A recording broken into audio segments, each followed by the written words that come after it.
I'm going to make some beef jerky today again. I make jerky about every 2 weeks. I like to use the beef ball tip. The reason for it is it's lean. It just has the 2 seams in it that I'll show you how I remove them. And it's fairly inexpensive. This is $2.99 a pound, just under 4 pounds, just over 3.5 pounds. So we'll take it out.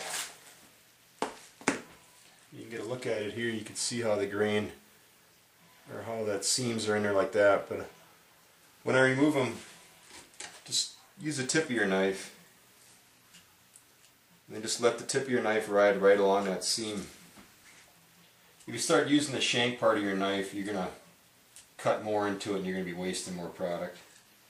But use your tip of your knife, you can control it better. Just kind of put a little pressure on there as you cut. You can see that it lays right open. You can leave those seams in there if you wanted to, but I prefer to remove them. A little background on me: I used to be a meat cutter, then into management in the meat business for over 12 years. So I got a lot of experience cutting meat, experience with smokehouses, stuff like that. Just kind of put your knife underneath it.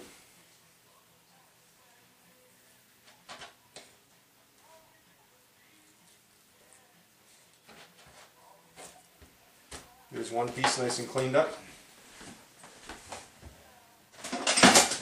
What I forgot to do is have a plate ready. I want to put the stuff back in the fridge until I get all of it trimmed up. I always want to practice safe food handling. I find myself smoking more stuff than I can eat, so I usually give some out to friends, co-workers. I did buy a food saver cryovac machine just to cryovac and extend my shelf life. I'm not doing a very good job on this one here. Focus back here. You can kind of see how the seam curves a little bit. Kind of give you an idea where it goes. A lot of people use top round, bottom round for jerky. I like my jerky to be a little more tender, and those are usually a bigger cut of meat. I suppose you can ask your butcher to cut you a certain size too, but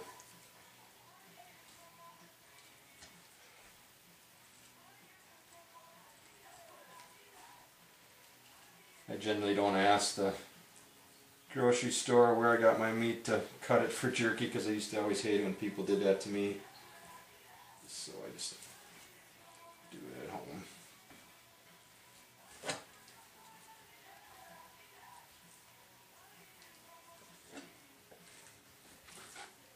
That was kind of a lousy job there. I'm sure some of you meat cutters will write in and give me shit about that. But sometimes them comments are a lot of fun to hear. I know I enjoy reading them on other people's videos. Gonna get my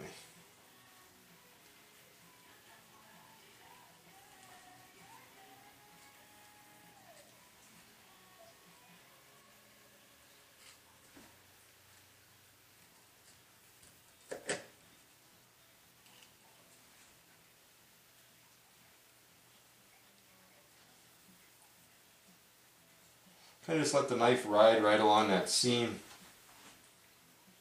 You know, the seam's a little harder to cut through than the meat, so your knife is generally going to want to stay in the meat.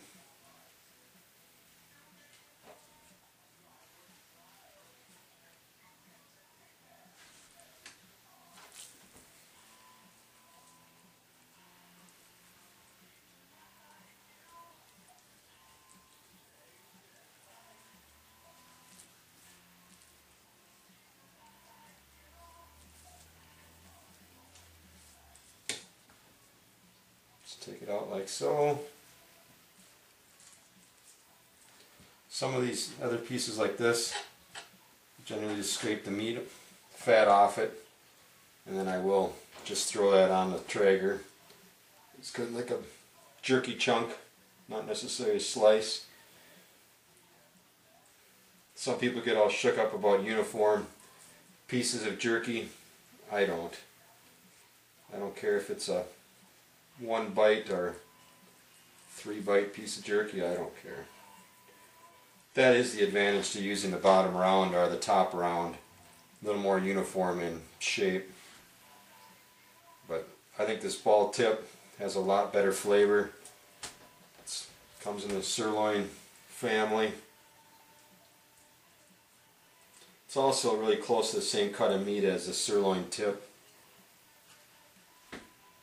Another lean, tenderer piece.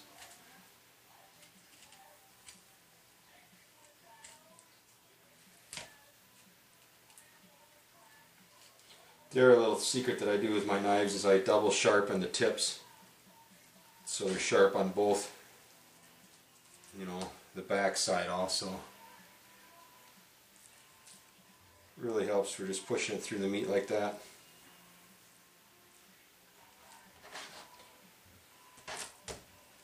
Alright, let's throw this in the fridge.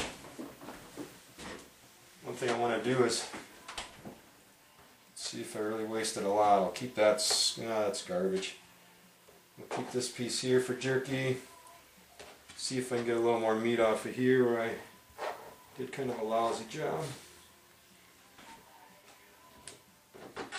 Save that for jerky. That can go in the trash.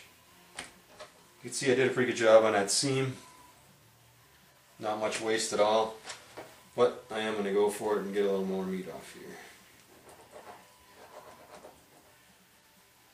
Some of these thinner pieces I'll snack on earlier while the jerky's cooking, and kind of gives me an idea where I'm at for cook time. Alright, that's all good. This stuff's trash. Alright, into the fridge with those scraps. Grab my hunk back out.